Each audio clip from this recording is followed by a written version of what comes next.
السلام عليكم ورحمة الله وبركاته. السمك الفيليه من الوجبات اللذيذة والمحببة لدى الصغار والكبار، سواء كان سندوتش أو على شكل شوربة سي فود، أو يا سلام بقى لو مقلي جنب طبق رز. ولكن مش أي سمك فيليه يتاكل. تعالوا مع بعض نعرف إيه أنواع السمك الفيليه اللي ما تتاكلش. النوع الأول هو السمك الفيليه المجمد المستورد من فيتنام، أو اللي بنقول عليه سمك الباسا. أما النوع التاني هقوله لكم في آخر الحلقة، شوفوا الفيديو للآخر. تعالوا أحكي لكم على حكاية سمك الباسا الفيتنامي ده.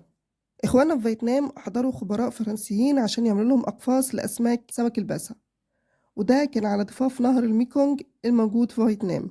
بدأ يأكلوا السمك ده حرفيا أي حاجة وكل حاجة، والسمك كان بيقبل أكل وبياكله، ومع الأكل ده كان بيزيد في الحجم وأعداده بتزيد.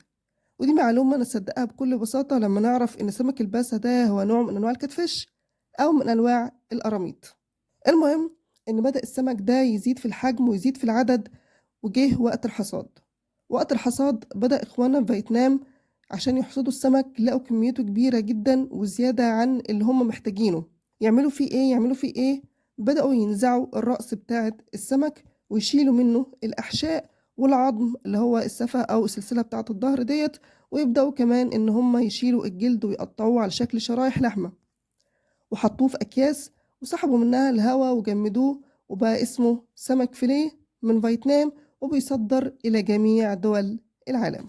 سنة 2009 الفاو قالت لنا إن فيتنام لوحدها صدرت ما يقارب 334 ألف طن من سمك الباسا إلى دول الاتحاد الأوروبي، وإن قد تم رفض بعض هذه الكميات نتيجة لوجود بعض المواد الكيميائية الغير مصرح بها، أو وجود نسب زائدة من الملوثات عن الحدود المأمونة. إيه هي مشكلة سمك الباسا الفيتنامي أو البنجسيس؟ إحنا قلنا أول حاجة كده إن هو نوع من القراميط، يعني اللي هي بتاكل أي حاجة وكل حاجة. تاني حاجة مشكلتها في المية اللي هي متربية فيها، اللي هي نهر الميكونج. نهر الميكونج ده صحيفة الديلي ميل قالت إن نهر الميكونج هو واحد من أكثر أنهار العالم تلوثا. وهنا الكلام كان على النفايات البلاستيكية، ولكن مش دي بس المشكلة كمان إن النهر ده فيه جميع أنواع الملوثات، سواء كانت ملوثات صناعية أو ملوثات زراعية، صرف زراعي أو صرف صحي. وده معناه إن مياه النهر ملوثة بالعناصر الثقيلة زي الكادميوم وزي الرصاص وزي الزئبق وزي الزرنيخ وغيرها. المعهد الوطني لأبحاث الغذاء الإيطالي سنة 2008 عمل بحث عن سمك الباسا الفيتنامي، وهنا البحث كان عن القيمة الغذائية، أو بيشوف القيمة الغذائية بتاعة السمك ده، والحقيقة لقاها إن هي متوسطة.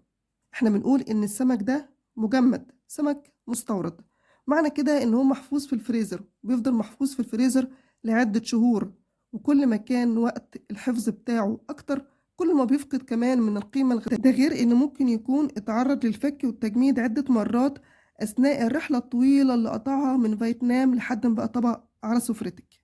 معنى كده يا جماعة بلاش نشتري السمك الفيليه المجمد اللي مكتوب عليه إن ده سمك الباسا وإن ده من فيتنام. هل في سمك باسا موجود غير سمك فيتنام؟ أيوة فيه. حاليا أصبح في استزراع لسمك الباسا في مصر، يعني في سمك فيليه من الباسا ولكنه مصري، وده طبعا أفضل بكتير من السمك المجمد اللي هو المستورد من فيتنام. إيه بقى النوع التاني من السمك اللي ما يتاكلش؟ احنا قلنا النوع الأول أهوت اللي هو سمك الباسا الفيتنامي. النوع التاني هو سمك الأرنب. سمكة الأرنب احنا لو شفناها كده وشفنا شكلها هنعرفها، وبالتالي مش هنشتريها.